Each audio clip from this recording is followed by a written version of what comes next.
말장난같이 보이지만 여러분, 이 광야라는 곳 우리가 보면 다윗이 어떻게 그가 성전이 없는데도 불구하고 그의 마음이 하나님을 향하는 성전의 삶을 살았느냐. 성전이 없는데 성전의 삶을 살았던 게 다윗입니다. 오히려 솔로몬 이후에는 성전이 있는데 성전의 삶을 살지 못했던, 성전의 삶이 없었던 것이 솔로몬 이후의 삶이에요. 성전은 있었지만 성전의 삶은 없었어요.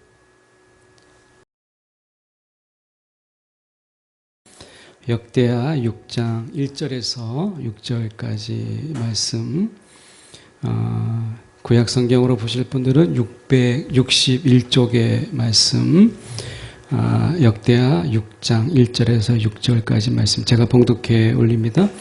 그때에 솔로몬이 이르되 여호와께서 캄캄한 데 계시겠다 말씀하셨사오나 내가 주를 위하여 거하실 성전을 건축하였사오니 주께서 영원히 계실 처소로소이다 하고 얼굴을 돌려 이스라엘 온 회중을 위하여 축복하니 그때에 이스라엘의 온 회중이 서 있더라. 왕이 이르되 이스라엘 하나님 여호와를 송축할지로다. 여호와께서 그의 입으로 내 아버지 다윗에게 말씀하신 것을 이제 그의 손으로 이루셨도다. 이르시기를 내가 내 백성을 애굽 땅에서 인도하여 낸 날부터 내 이름을 둘만한 집을 건축하기 위하여 이스라엘 모든 지파 가운데서 아무 성읍도 택하지 아니하였으면 내 백성 이스라엘의 주권자가 될 사람을 아무도 택하지 아니하였더니 예루살렘을 택하여 내 이름을 거기 두고 또 다윗을 택하여 내 백성 이스라엘을 다스리게 하였노라 하신지라. 아멘.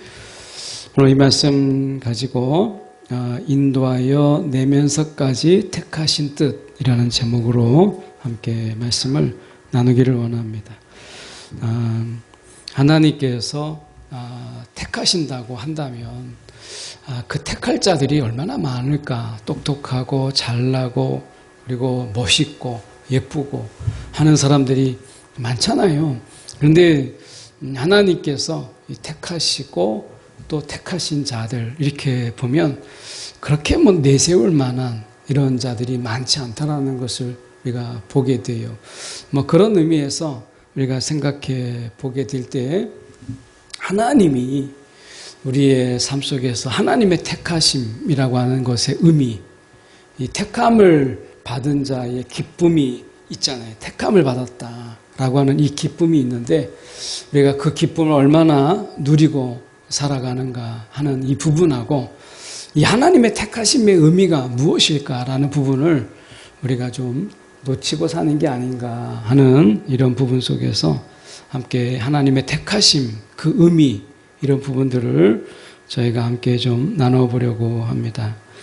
오늘 말씀 속에서 저희가 먼저 6절을 먼저 중심으로 해서 저희가 보려고 해요. 6절의 말씀에 보면 예루살렘을 택하여 내 이름을 거기 두고 또 다윗을 택하여 내 백성 이스라엘을 다스리게 하였노라 하신지라 이런 말씀이 있어요.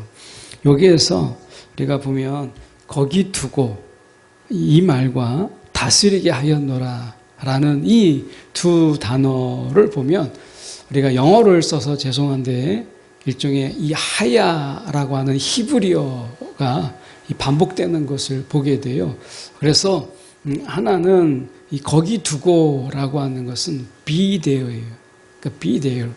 그리고 하나는 be over예요. 여기서 다스리게 하였노라 라는 말을 이야기할 때 둘 다 하야라는 이 단어를 굳이 씁니다.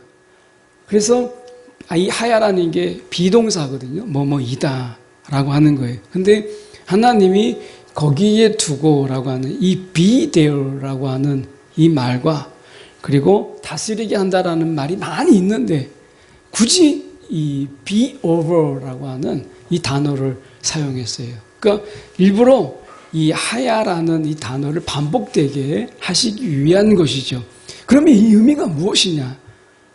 왜 하나님께서 거기에 두고 다스리게 하시고라는 이 단어들을 하나님은 이 하야라고 하는 이 단어를 반복해서 말씀하셨는가? 이 부분을 저희가 좀 더 자세히 봄으로 인해서 전체 본문을 좀 저희가 보려고 합니다.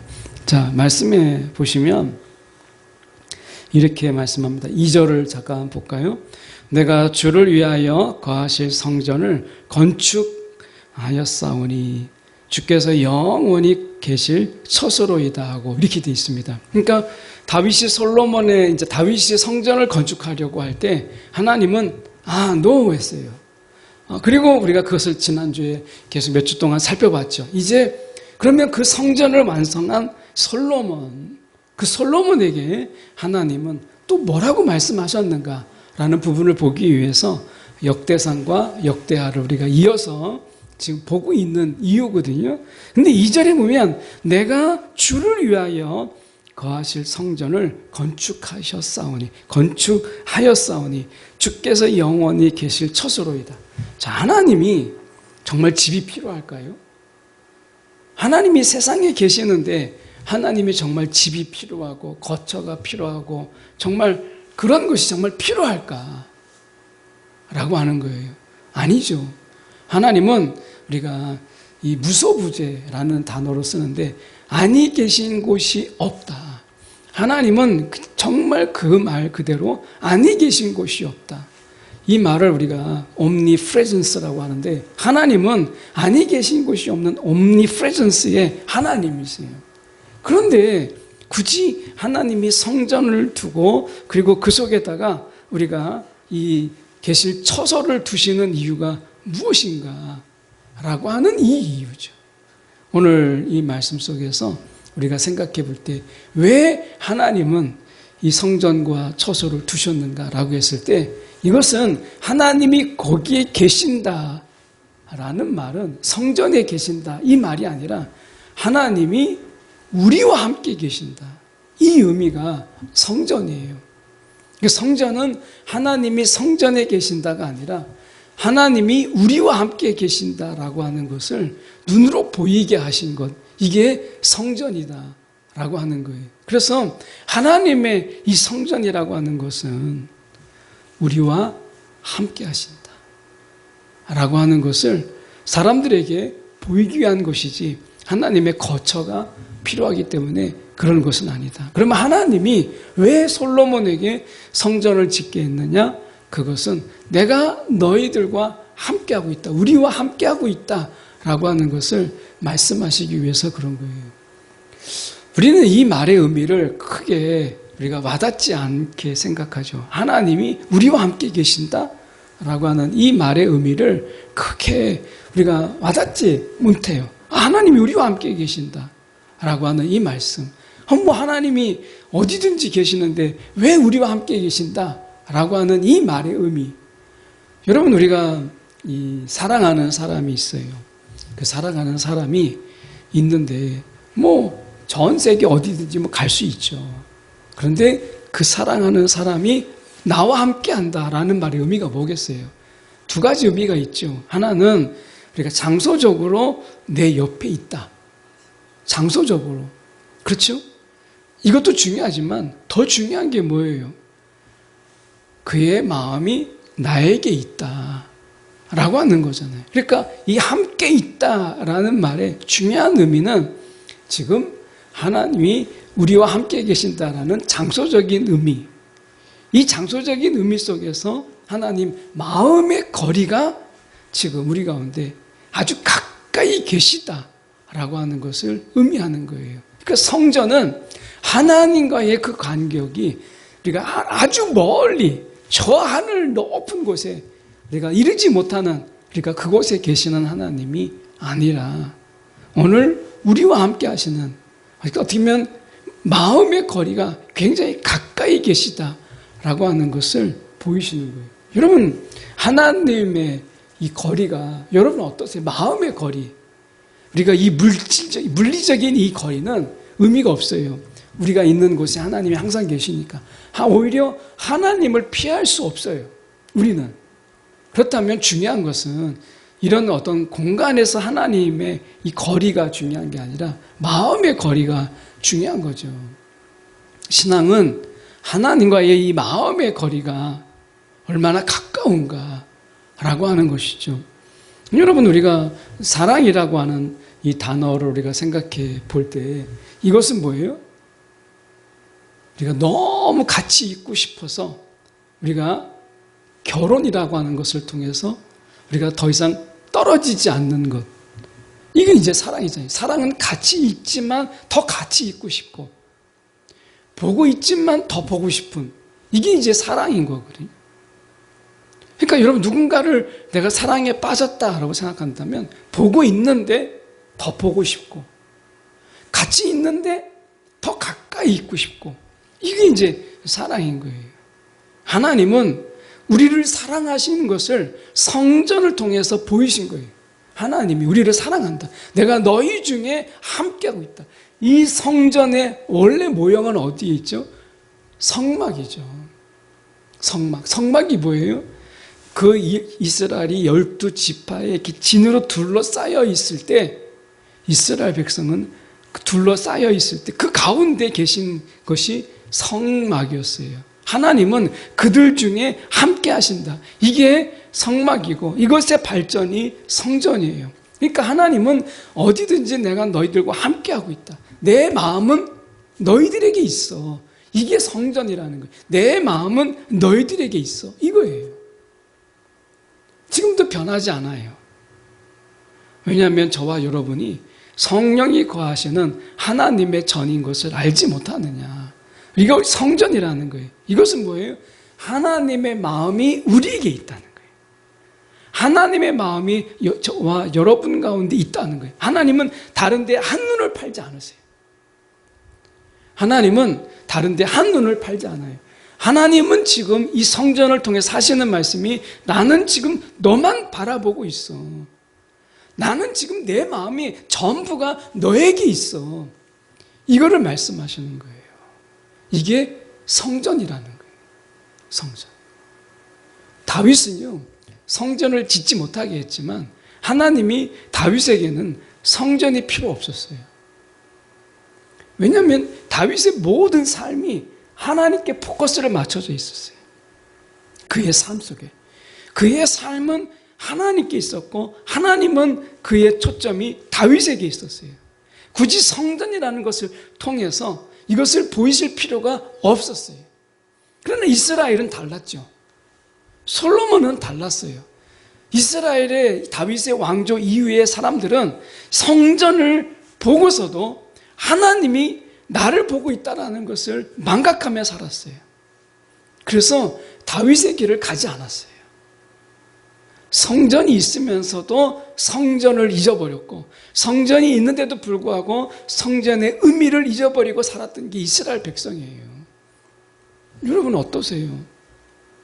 오히려 성전이 없는데 하나님을 바라보고, 성전이 없음에도 불구하고 하나님은 나를 바라보고 있다라는 이 믿음으로 살았던 다윗이 성전의 시대보다 훨씬 더 하나님께 가까이 있었다라고 하는 것을 생각한다면, 오늘 우리에게 이 하나님의 의미, 나와 함께 하신다라고 하는 것, 하나님이 나에게 온 마음이 다 나에게 있다면 우리의 마음은 어디에 있는가 라고 하는 것이죠. 지금 말씀 속에 3절을 보면 이렇게 말씀해요. 얼굴을 돌려 이스라엘 온 회중을 위하여 축복하니 그때에 이스라엘의 온 회중이 서 있더라. 얼굴을 돌려 이제 회중을 위하여 축복하는 거예요. 성전을 이제 완공하고, 그러면서 4절에 솔로몬이 이렇게 이야기합니다. 왕이 이르되 이스라엘 하나님 여호와를 송축할지어다, 찬양할지어다, 감사를 드릴지어다, 이거죠. 그러면서 여호와께서 그의 입으로 내 아버지 다윗에게 말씀하신 것을 이제 그의 손으로 이루셨도다. 성전을 이제 이루었다고 이야기하죠. 여러분, 성전은 이룬 것이 중요한 게 아니라 성전의 삶을 사는 게 중요한 거예요. 이제 우리가 삶을 살아가면서 때로는 힘들기도 하고 어렵기도 하고 아마 청년의 우리가 가장 특징이 불확실이잖아요. 불확실. 앞으로 미래가 불확실하다는 거예요. 도대체 내 앞에가 어떻게 되는가? 뭐 어떤 삶을 사는가? 이런 거예요. 이제 제 나이가 되고 아마 여러분의 부모님의 나이대가 이렇게 되면 앞으로 미래에 대해서 별로 두려움보다는 그냥 사는 거지. 지금까지 그래왔던 것처럼 이 미래에 대한 두려움보다는 불안보다는 어떻게 보면 지금까지 했던 부분 속에서 계속 이 부분이 그냥 유지가 됐으면 이런 마음이 더 크거든요. 근데 여러분에게 있어서는 청년의 때, 그 여러분의 때를 가장 특징 짓는 게 뭐겠어요? 불확실과 불안이에요. 얼마나 불확실하고 얼마나 불안해요. 아마 앞에 이런 내 삶의 길이 어떻게 될지 확실한 게 하나도 없고 분명한 게 하나도 없고 마음만 불안한 거예요. 그러니까 어떻게 보면 이러한 시대 속에서 하나님이 함께 하신다라고 하는 게 너무 의미가 없고 추상적인 것 같고 우리의 삶에 실질적으로 다가오는 것이 아무것도 없는 것처럼 보여요. 그런데 오늘 저는 5절의 말씀 속에서 하나님이 그렇지 않다. 우리 가운데 분명히 말씀하고 있는 것을 보게 됩니다. 내가 내 백성을 애굽 땅에서 인도하여 낸 날부터. 자, 애굽에서 인도해냈어요. 애굽에서의 삶이 뭐예요? 400년 동안 그들은 불확실했어요. 불안했어요. 내일이 어떻게 될지, 내일 내가 죽게 될지 미래가 없어요. 400년 동안 그들에게는 미래가 없어요. 자녀 세대에 대한 소망이 없고 400년 동안이에요. 400년 동안 애굽에서 종살이 했어요. 아침에 눈 뜨는 게 괴로운, 그냥 아침에 눈을 뜨지 않았으면 좋겠다라는 마음이 들 정도로 너무나 힘들고 괴로운 그런 삶을 살았어요. 그게 400년 동안이에요. 말이 그렇지 400년 동안이에요. 우리가 한 세대를 40년으로 잡으면 10세대. 10세대 동안의 소망 없이 그들이 살았어요. 불확실한 그들, 어떻게 보면 불안정한 믿음, 그들 불안정한 어떤 삶, 이런 삶 속에서 하나님이 어떻게 했어요? 인도하여 내었다. 이렇게 말씀하시잖아요. 하나님이 오늘 하나님이 잘하시는 게 뭔지 아세요? 불안에 떠는 자, 불확실한 자, 하나님이 그거 이끄시는 거 정말 잘하세요. 그게 출애굽의 사건이에요. 하나님은 목자이세요. 양들은 어디 가서 뭘 먹어야 될지 이걸 알 수가 없어요. 이 양은 눈이 나빠요. 그래서 자신의 삶이 내일 뭐 먹을지, 내일은 또 어디서 자야 될지 이게 불확실한 거예요.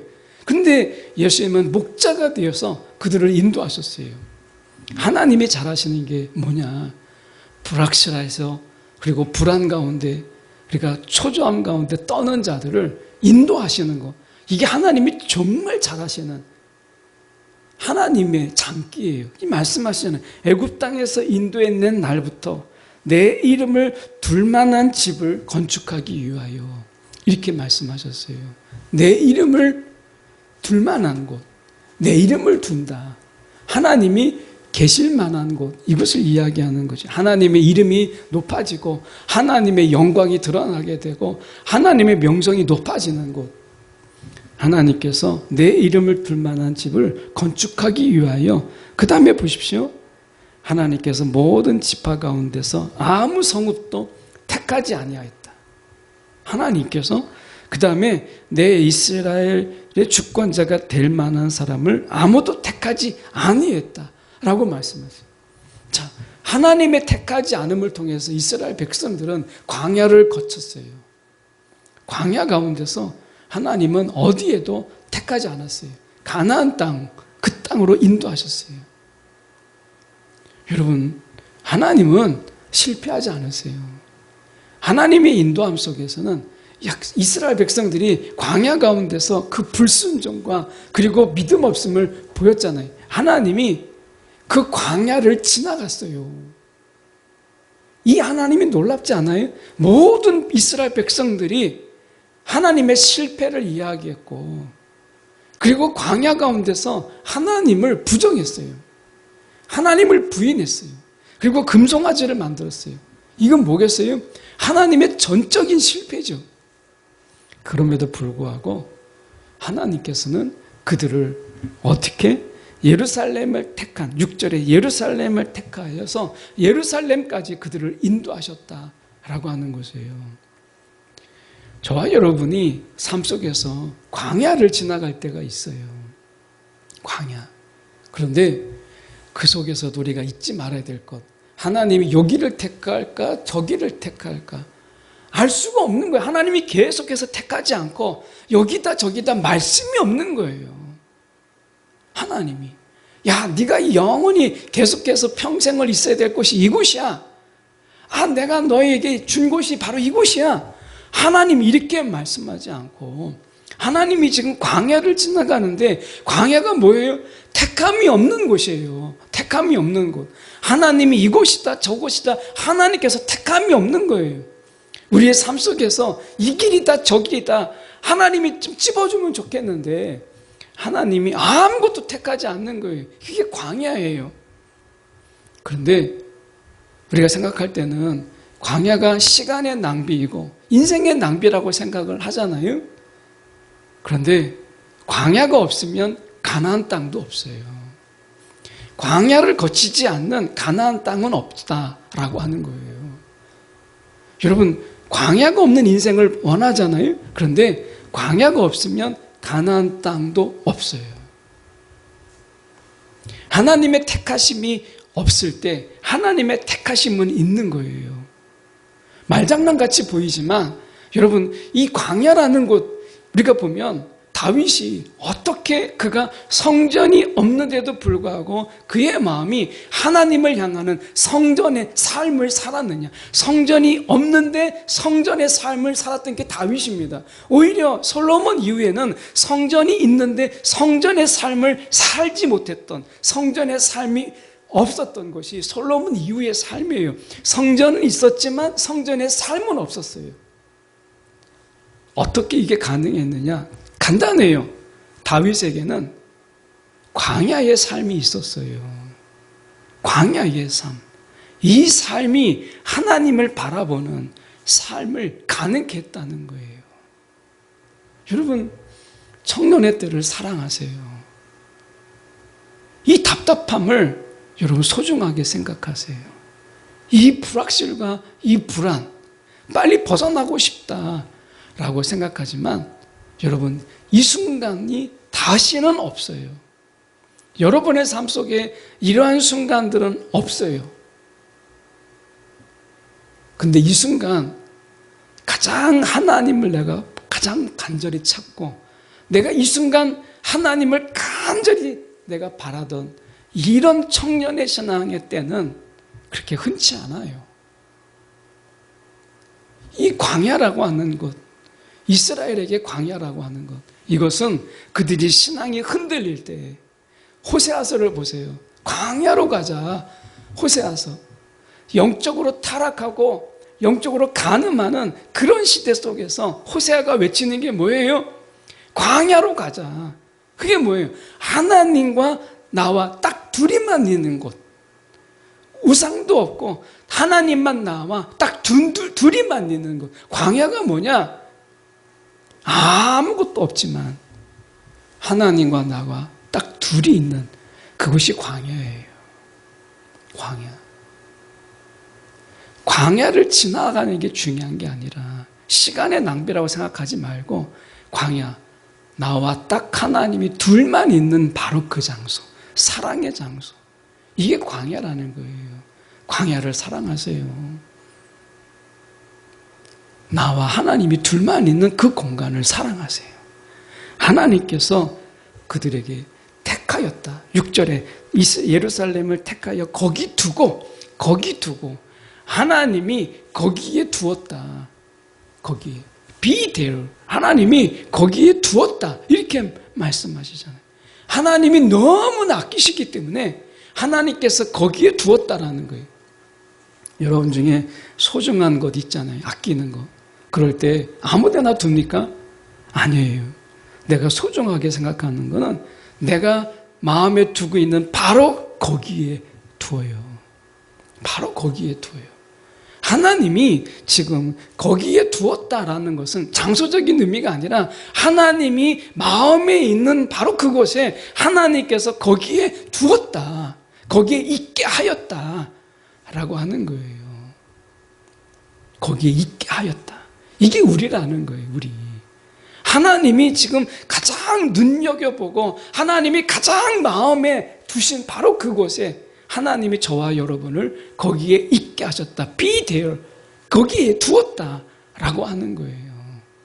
여러분이 집에 공간이 있지만 그게 넓든 아니면 좁든 간에 내가 소중하게 생각하는 바로 거기가 있잖아요. 거기에 내가 가장 귀한 걸 두잖아요. 그게 Be there예요. Be there. 그리고 말씀하시는 거예요. 내 백성 이스라엘을 다스리게 하였다. 다스리게 하였다. 이 다스리다라는 말이 영어로 굉장히 많은데 하나님은 여기에다가 히브리어에다가 하야라는 단어 be over라는 말을 썼어요. be over. 하나님 이스라엘 백성 위에 두었다는 거예요. 다윗을. 그래서 다스리게 하셨다는 거예요. 그들 위에 하나님은 저와 여러분을 세상 위에 두시기를 원하세요. 세상 위에 하나님보다 더 가까이, 세상이 아니라 하나님보다 더 가까이 있는 바로 그곳에 두시기를 원하셨다라고 하는 게 다스리다라는 뜻이에요. 여러분, 우리가 불확실할 때 하나님은 가장 가까이 계시다. 이걸 기억하십시오. 내가 불안에 떨 때, 불확실할 때 하나님은 가장 가까이에서 나를 붙잡고 계시다. 광야가 그런 거잖아요. 오늘 내 미래, 내가 어디로 가야 될지 불확실하지만 광야에서 사방의 길이니까 길이 없는 그곳에서 하나님은 가장 가까이에서 그들과 함께 하시는 하나님. 이게 우리의 하나님이세요. 여러분, 오늘 인생의 광야를 지나가는 청년들이요. 불확실하다는 광야, 이 불안이라는 광야를 지나가는 청년들이요. 하나님이 여러분의 인생에서 가장 가까이에 여러분과 함께하고 있다는 사실을 기억하시고 성전이 있기 때문에 성전 없는 삶을 사는 것보다 성전은 보이지 않아도 성전을 바라보는 성전의 삶을 사는 다윗 같은 인생을 꿈꾸십시오. 오늘 하나님은 여러분과 가장 가까인 곳에 계십니다. 기도하겠습니다.